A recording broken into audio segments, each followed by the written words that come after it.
बॉलिवूडमध्ये सध्या भीतीचं आणि अस्वस्थतेचं वातावरण निर्माण झालं आहे.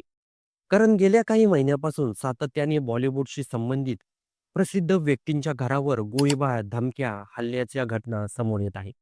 आधी अभिनेता सलमान खान यांच्यावर वारंवार धमक्या, त्यानंतर बाबा सिद्दीकी यांची निर्घृण हत्या आणि आता थेट प्रसिद्ध चित्रपट दिग्दर्शक रोहित शेट्टी यांच्या घरावर गोळीबार झाल्याने संपूर्ण फिल्म इंडस्ट्री हादरून गेली आहे.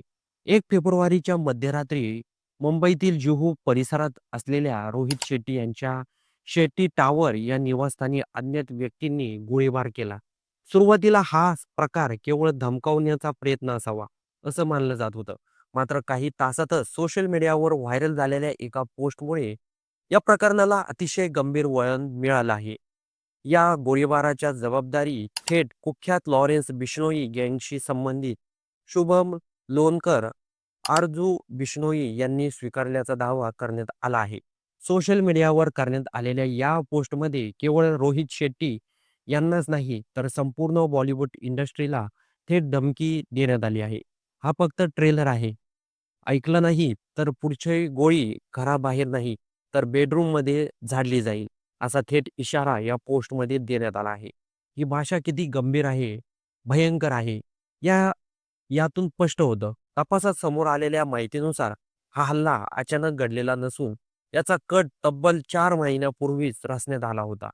गोळीबारासाठी वापरण्यात आलेली स्कूटी 4 महिन्यापूर्वीच खरेदी करण्यात आली होती. आरोपी अमन मोरोटे यांनी ही स्कूटी उर्वरित 2 आरोपींना दिली. त्यानंतर ती स्कूटी मुंबईत आणून मुख्य शूटरकडे सोपवण्यात आली. या स्कूटीवरून आरोपी रोहित शेट्टी यांच्यावर घराबाहेर पोहोचला आणि गोळीबार करून फरार झाला. या प्रकरणात आतापर्यंत मुंबई पोलिसांनी 4 आरोपींना अटक केली असून 2 आरोपी अद्याप फरार आहे. विशेष बाब म्हणजे हे फरार आरोपी सातत्याने शुभम लोणकरच्या संपर्कात होते, असं तपासात निष्पन्न झालं आहे. संपर्कासाठी सिग्नल या ग्रँड ॲपचा वापर करण्यात आला आणि त्याचबरोबर ज्यामुळे तपास अधिक आव्हानात्मक झाला. या संपूर्ण प्रकरणाला आता थेट अकोल्याचं कनेक्शन समोर आलं आहे. शुभम लोणकर हा मूळचा अकोला जिल्ह्यातील अकोट तालुक्यातील नेवरी गावचा रहिवासी आहे. याआधीही अकोला पोलिसांनी त्यांच्यावर कारवाई करत 3 पिस्तूल आणि जिवंत कारतुसे जप्त केली होती. बंदूक तस्करी प्रकरणात तो मुख्य सूत्रधार असल्याचंही तपासात समोर आलं होतं. शुभम लोणकर हा लॉरेन्स बिश्नोई आणि अनमोल बिश्नोई यांच्या थेट संपर्कात असल्याचंही पोलीस तपासात निष्पन्न झालं आहे. त्यांच्यातील कॉल रेकॉर्ड्स, व्हिडिओ कॉल्स आणि मेसेज तपास यंत्रणेच्या हाती लागले आहेत. विशेष म्हणजे याआधी बाबा सिद्दीकी यांच्या हत्येची जबाबदारी स्वीकारणारी पोस्टही याच शुभम लोणकरच्या नावाने सोशल मीडियावर करण्यात आली होती.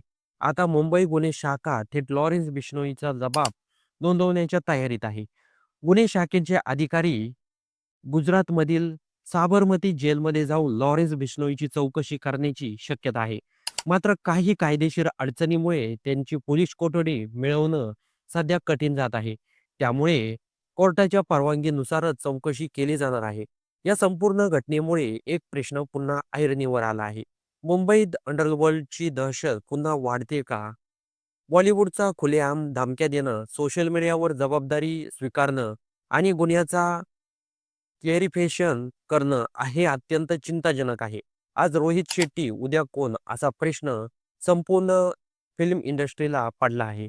त्यामुळेच आता केवळ बॉलिवूड सेलिब्रिटी नाही, तर सामान्य नागरिकांच्या सुरक्षेचाही मुद्दा ऐरणीवर आला आहे. मुंबई पोलीस गुन्हे शाखा आणि केंद्रीय तपास यंत्रणा या प्रकरणाचा सखोल तपास करत असून फरार आरोपीचा शोध सुरू आहे. तर मंडळी, या संपूर्ण घटनाक्रमाबद्दल तुमचं काही मत असेल तर ते कमेंट बॉक्समध्ये नक्की नोंदवा आणि तुम्ही जर आपल्या चॅनलवर नवीन असाल तर सर्वात आधी चॅनलला सबस्क्राईब नक्की करा.